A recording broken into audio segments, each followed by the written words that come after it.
Chuck, did you not like the hire that much, or would you have kept Tom Thibodeau after last season? Because I'm getting a little bit of maybe hesitancy with Mike Brown, or maybe we'll wait and see with Mike Well, Brown. I dig Mike Brown now. I mean, what other choice do we have as fans? Yeah, when I first heard about it, I kicked the garbage can out the window. I was like, well, how stupid is that? I mean, the dude gets you the ECF, and here we go, man. Let's just have some patience. So I did something really cool this week. Dexter and I, over on New York Got Game at the New York Post Sports YouTube channel, we interviewed Chuck D, Rock and Roll Hall of Famer, rap legend, Public Enemy frontman, one of the best MCs ever. Bar for bar, message for message, line for line, verse for verse, ever. And we got to talk to him for over an hour about the Knicks, about state of hip hop a little bit, messaging and the importance of messaging in hip hop, but mostly about hoops and mostly about the Knicks. So wanted to look at some of that here to react to some of the highlights from that interview. Think you will really enjoy it, especially if you're a Knicks fan, but also if you're just an NBA fan, a hoop head, a hip hop head, a combination of both. A lot of crossover between those two things, especially if you're from here in NYC. And chopped it up with a legend, man. Highlight of the year for me. One of the highlights of the year for me. It's been a fun year. It's been a tough year, but a fun year in terms of development and all those good things. Trying to grow this channel, trying to grow elsewhere, and to be able to sit down with a legend like that was really cool. So I want y'all to see some of that and let me know what you think and your thoughts on the discussion overall. So let's play some clips. He had some really, really, really interesting points. My first question was about comparing the Knicks of today to the Knicks of yesteryear, 90s and 70s in particular, because that's when the Knicks really had their runs that people remember, for example. And in the 70s, a lot of people probably don't even remember the 70s or even 90s runs now because, a lot of NBA fans skew younger. In the 70s, they won their two championships. They went on a run and were one of the best teams in the NBA during that decade. And in the 90s, I would say they were still one of the best teams in the NBA during that decade, even though they only went to two finals. One was unexpected. A lot of Knicks fans felt like they should have won a title when Jordan was no longer around for those couple of years. And honestly, some Knicks fans will tell you they should have won when he was there. And probably not a little bit of them. Y'all know how New York fans get. But this is how we be. And I think with this team, this is the first sustainable Knicks run in like 30 years, in almost 30 years. Let's say 25, because they did have a run that extended even into the late 90s of being relevant, of being good, because as previously mentioned, they just went to the championship. So I asked Chuck D about that. And here's what he had to say. How does this experience line up with, say, previous Nick generations? Because we just mentioned their run in the 90s. Obviously, there was a mini run in the 2010s Yes. with Carmelo. But even before that in the 70s, like you've kind of seen it all in that regard. Yeah. So how does this, in terms of the energy in New York City, in terms of how people believe in this team, like how does this compare to those generations? I think that this is the first time I've experienced, maybe since I was a kid, not even understand it, is that we've had a step by step gradual building. I think in the 90s, it was all of a sudden to me because when Pat Riley got to the Knicks, it was like boom. Mm. Now we on that other side. And I know, we had a step up with Stu Jackson and, with Patino before that. And it was a little bit of a sampling. But when Pat Riley came to the Knicks, it's like, all right, automatically, here we go. This is a little different. This is like gradual, step by step, every game. It's almost like theater, in fact. It's like every year, step up, a step up, a step up. And we all been here for an incredible ride of this decade since 2020. And we haven't gotten worse. So here we go. The expectations obviously are going to, be like increasing. So I've never seen that as a Knick fan before. Like every year is a raising of a chapter. And Bill Russell made me cry in the '68 playoffs. Mm. And the Forgot next about year that. the Knicks won it all in '69, '70, but there was no Bill Russell. and then but they had a new guy coming in named Lou Alcindor, who later became Kareem Abdul-Jabbar, That's right. and the Knicks found their way through that. So Mm. those were like Big Bang effects, like boom. And then the Knicks tried to always emulate the Big Bang effects with these great big acquisitions that just never panned out. Nope. It's such a great point. And this is really a New York sports thing. And there's been times where, a lot of times, famously, where it just doesn't work out. Where dudes come here and it just doesn't work. High profile, big money guys, for example. Like Francisco Lindor even received a lot of scrutiny once he got here and has since turned it around. Turned it around is probably being dramatic. He was always nice. It's just he would get off to slow starts and then turn it around. He's only been an all-star with the Mets once, which is embarrassing. He should have been an all-star at least 3 times by now. Probably should have at least 1 Gold Glove. It's ridiculous. And that's not the norm. What the norm kind of has been, especially for the Knicks over the last 25 years, is like Antonio McDyess, even Amari Stoudemire. You got him, and it was like you got one awesome year, another pretty good year, and then it kind of just fell apart from there from a health standpoint. That was it, which was the fear when you got him initially. Steve Francis, Stephon Marbury. Stephon Marbury is one of the most talented Knicks ever, but y'all know, like they didn't win a playoff series when he was here. I mean, just because they had the money and it was in a major market, they thought they could get that big bang out of nowhere, and they didn't get that big bang until like in the '90s. It was a great run in the early '80s with UB Brown, but we just every time we inched up, we fell back down. The '90s was boom. Pat Riley is there, and when Pat Riley left, there was this big vacancy that the Knicks thought that they could fill with another tenured coach by the name of Don Nelson. Ugh. So my fear is, are we in the Next. Don Nelson phase Oh no, coming Chuck! Don't post? say that. Listen. Are we in the Don Nelson phase coming after Riley with Mike Brown coming after Tibbs? I hope not. But I've been there before. So just to your question, Brian, Yeah. that's something that kind of like reeks in the rear view mirror with me because I've seen it happen before. I don't think we can compare anything this century to what we're seeing now because I also thought 2012, 2013 was one of those blips. Yeah. And so like in the 80s, we had blips, Bernard King, UB Brown, and all that. But this thing is, I've never seen a gradual buildup. The closest that I could come to it, and with the Mets in 83, 84, 85, 86, because every year with the Mets in that area was a step up. And the 85 Mets, when they didn't win, to me was like the most exciting season ever. And, 86 was anticlimactic because everybody was like, after that 100-win season, we didn't beat the Cardinals. Everybody was like, 86 is all Mets. So I feel similar to that when everybody's like, yo, yeah, this is all Knicks. Yeah, my thing is like, let us get to the ECF again. And that was so exciting. Yeah. And then get into the finals, and then we'll see. And then I got no expectations at all, but the ECF was really exciting. All astute points. And what I want to add to that is, in terms of the sustainable success, like this is a model that New York teams, except for like the Yankees, struggle with. I don't like giving the Yankees credit, but when it comes to the Knicks, yeah, like this is not something that they've had in my lifetime. This is the best that the front office has maneuvered in my lifetime. This is the best that the team has been in terms of sustainable success since the 90s. So I'm born in 94. I grew up with not Patrick Ewing, not John Starks, not Anthony Mason, not Charles Oakley.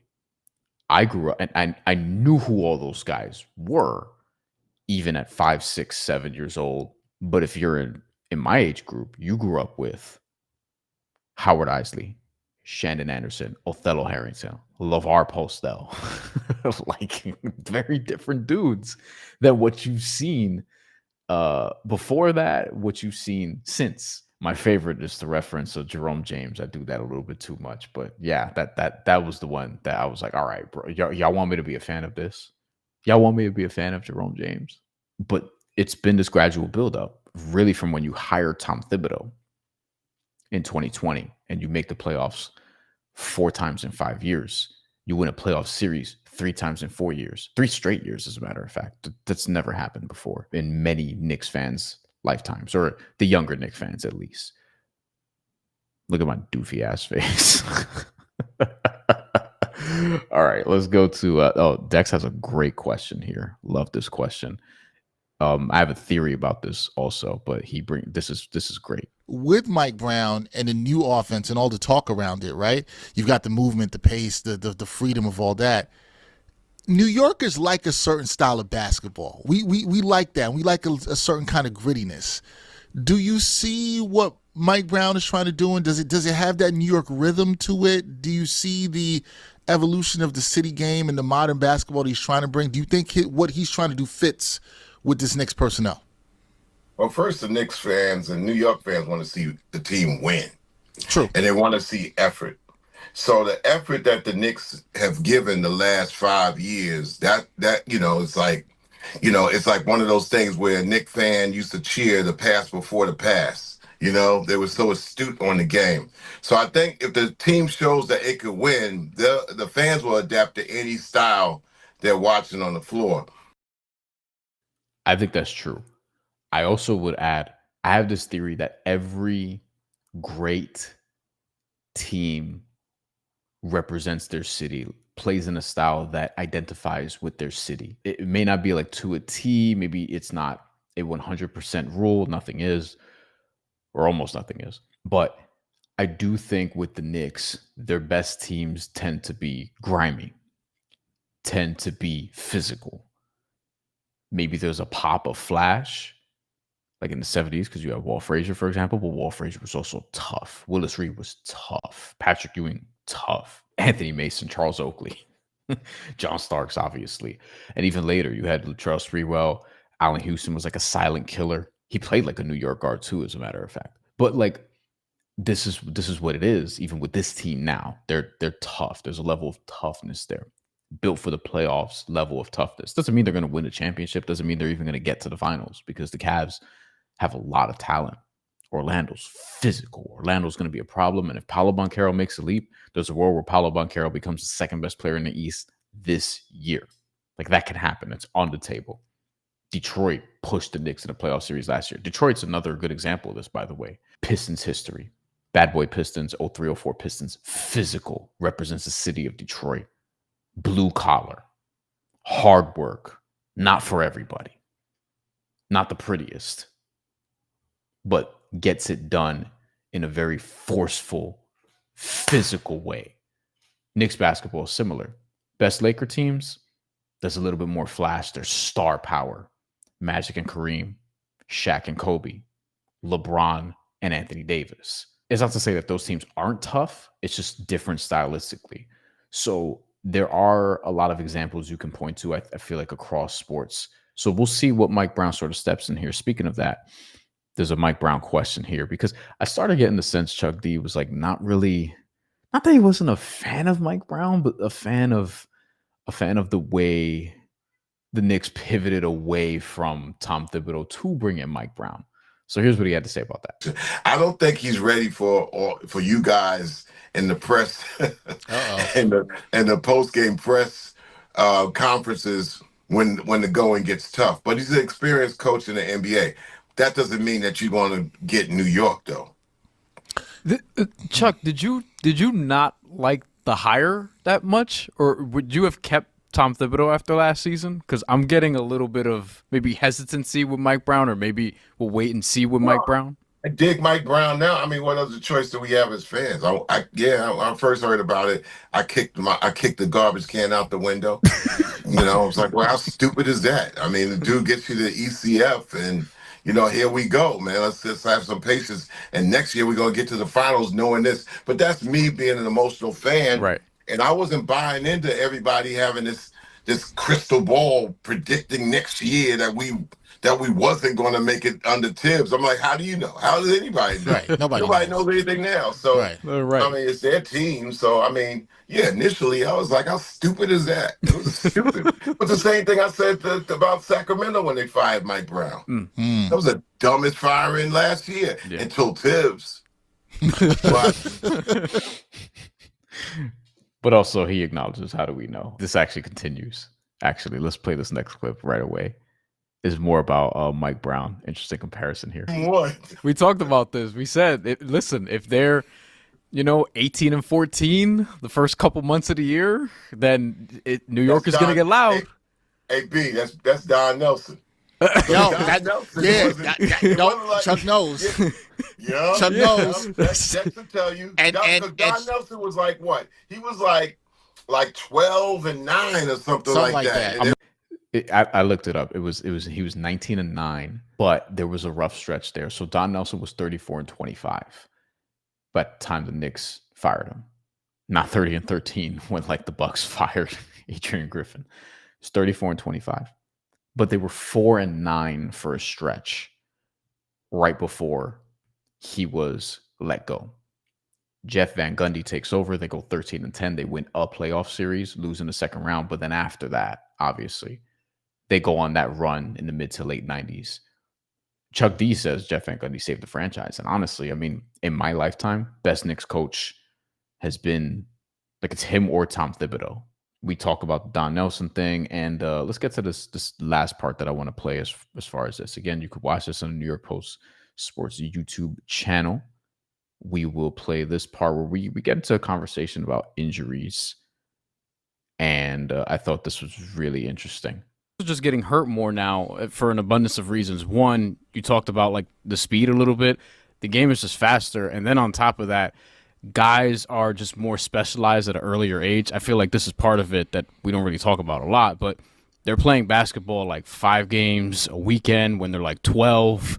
They're only playing basketball all throughout high school. Like they're not 2-sport athletes like a Donovan Mitchell was, for example, growing up, because he also played baseball. He was a good baseball player. So but that Donovan's kind of build is different. See, but Donovan's build is different. Like, okay, you play some football, you play some baseball. You know what I'm saying? You're getting a well-rounded thing. You're not really like this wispy, lean type of thing. And then back in the day, look at a guy like Willis Reed and Bob Lanier. They not gonna jump out and defend you. Matter of fact, they're gonna beat your tail when you come through the lane, and that's and try to show them up by you running after them and you taking a shot. You're just gonna get pummeled when you get a chance to come through the middle again. So it's a different game because you got different laws and different rules, and just it's just different thing. Back in the day, a big man would tear your behind up, man, if you showed them up.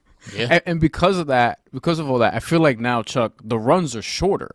Like, because you're seeing guys, also part of this is you're seeing guys switch teams a lot, but the runs are shorter because injuries are happening at a faster rate to younger and younger guys. Like, back in the day, Jason Tatum at his age probably doesn't tear his Achilles. Tyrese Halliburton, the same thing.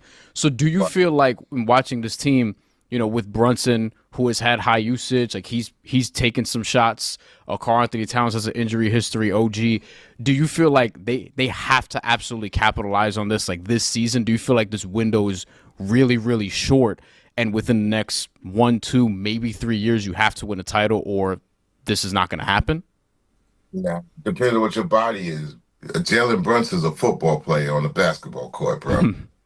He like Barry Sanders, man, on the court. So his whole everything is close to the floor.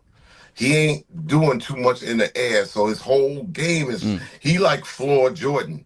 You know what I'm saying? It's like and okay, where could this body tear? Because he's not speeding himself up. He's a tough cover, man, because he's like it's like trying to guard, a fire hydrant with spikes. So I think the other body compositions of other Knicks may get injured playing with a different speed, defending at a different speed. So we just gotta be ready.